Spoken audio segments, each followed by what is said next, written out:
కేవలం డబ్బులు ఎందుకు ఖర్చు పెట్టామంటే ఇది కూడా మనలో ఒక కమిట్మెంట్ అన్నమాట. ఇది వరబాబు కోసం లేకపోతే సాంబయ్య గారి కోసం, రాజేష్ గారి కోసం, నా కోసం కాదు. మేమందరం 2,000 రూపాయలు 10,000 రూపాయలు పెట్టి ఇక్కడి నుంచి కారు వేసుకొని ఎంతో దూరం వెళ్ళి వాళ్ళు చెప్పినంత విని నేర్చుకొని ఈ స్థాయికి వచ్చింది.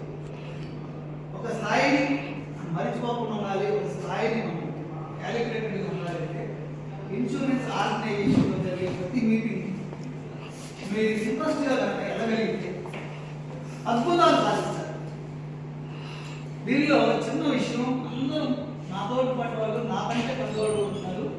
నేను ఒక చిన్న విషయం, సూర్య భగవానుడితో పాటు పోటీ పడాలి, పక్కన ఉన్న ఏజెంట్తో కాదు పోటీ పడాల్సింది. మన ముందున్నటువంటి డెవలప్మెంట్ ఆఫ్ వ్యాపారం చేస్తారు ఆయన గురించి కాదు. మీలో నిష్కలంగా ఉండాలి, మీలో నిజాయితీగా ఉండాలి అంటే సూర్య భగవానుడితోనే పోటీ పడాలి. నేను సూర్య భగవానుడితో ఎందుకు పోటీ పడాలంటున్నాను? మీరు ఎక్కడ కూడా టైం మిస్యూజ్ అవ్వకుండా మీరు హెల్దీగా ఉంటారు. ఎదుటివాళ్ళని హెల్దీగా ఉంచడానికి మీకు కావాల్సిన సమయం ఉంటుంది మీ దగ్గర. ఆ సమయభావాన్ని మనం వాడుకోవాలి అంటే మనం ఎర్లీగా మన కార్యక్రమాలన్నీ పూర్తిగా నేర్చుకొని మనం మార్కెట్లోకి సరైన సమయంలో వెళ్ళగలిగితే మన కోసం కస్టమర్ ఉండడు, కస్టమర్ కోసం మనం వెళ్ళాలి. ఫర్ ఎగ్జాంపుల్ రైల్వే స్టేషన్కి వెళ్ళాము, ట్రైన్ మన కోసం ఆగదు. మనం వెళ్ళి రైల్వే స్టేషన్లో ముందుగా టికెట్ తీసుకొని వెయిట్ చేస్తూ ఉండాలి, అవునా? ట్రైన్ ఫర్ ఎగ్జాంపుల్ మన ఊళ్ళో 7:05 వచ్చింది వినాయకుడు, మనం ఎన్నింటికి వెళ్తాం? 6:50 కదా. మనం వెళ్ళి ట్రైన్ కోసం ఆగాలి, మన కోసం ట్రైన్ ఆగదు. ద సేమ్ సిచ్యువేషన్ మన కస్టమర్ల కోసం మనం ముందుగా, నేను ఆయన నిన్న ఒక అపాయింట్మెంట్ ఇచ్చాను, 7 గంటలకు వస్తాను, 6:50 మన ఇంటికి వెళ్ళాలి. ఇది మన బాధ్యత. లేట్గా వెళ్ళాము, 7:50 వెళ్ళిన తర్వాత సారీ సార్ నేను వస్తూ ఉండగా మధ్యలో ఇబ్బంది అయింది, లేకపోతే నేను వస్తుందే అనుకోకుండా యాక్సిడెంట్ ఇవన్నీ ఎంతో కష్టపడు మన మీద వాళ్ళకి ఎలాంటి అభిప్రాయం కలగాలి. మనం అంటే నెంబర్ 1, ఈ నెంబర్ 1 అనే స్థానాన్ని మనం పొందాలి. ఇవన్నీ కూడా మనం ఏర్పాటు చేసుకునేటటువంటి ఏది ఒక థియరీగా కానీ ప్రాక్టికల్గా కానీ మనం మాత్రమే అనుభవిస్తాం. మనం చేసే పనిని మనకు తప్ప వేరే వాళ్ళకి తెలియదు. మీ ఇంట్లో చాలా సమస్యలు ఉంటారు, ఆ సమస్యలన్నీ అధిగమించాలంటే ఏం చేయాలి? మీ దగ్గర టైం ఉండాలి. టైంని సేవ్ చేసుకోవడమే గొప్ప విషయం.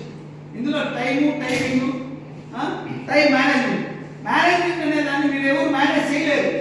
మనకి టైమింగ్ అనేటటువంటి మైండ్ సెట్ టైంని వాడుకోవాలి.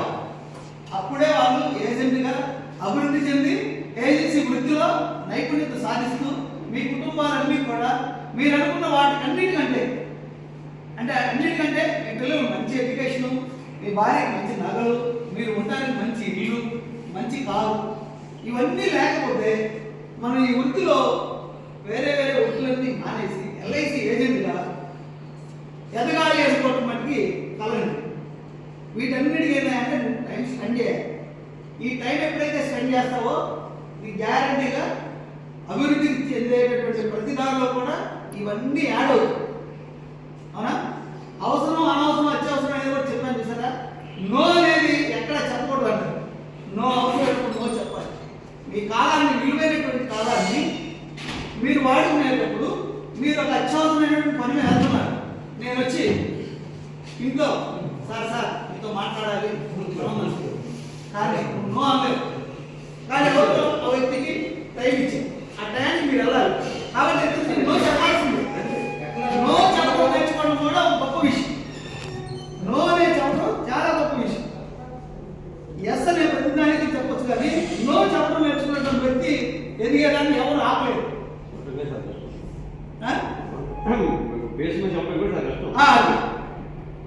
ఏ విషయమైనా కూడా కస్టమరు మనతో మమేకం అవ్వాలంటే మనము చాలా పర్ఫెక్ట్గా ఉండాలి. మన బాడీ లాంగ్వేజ్, మన పర్సనాలిటీ, మనం మన చూడగానే మంచి వాసన రావాలి. ఇతని దగ్గర పాలసీ కొనుక్కోవాలంటే ఫీల్ అవ్వాలి. ఆ ఫీల్ మనం తెచ్చే బాధ్యత మనకు. అవునా? ఇందాక డాక్టర్ గురించి అనుకున్నాం. డాక్టర్ మరి రూమ్ శుభ్రంగా లేకపోతే పేషెంట్ బయటే ఇదే శుభ్రంగా లేకపోతే నేను చూస్తాను అనుకుంటాడు.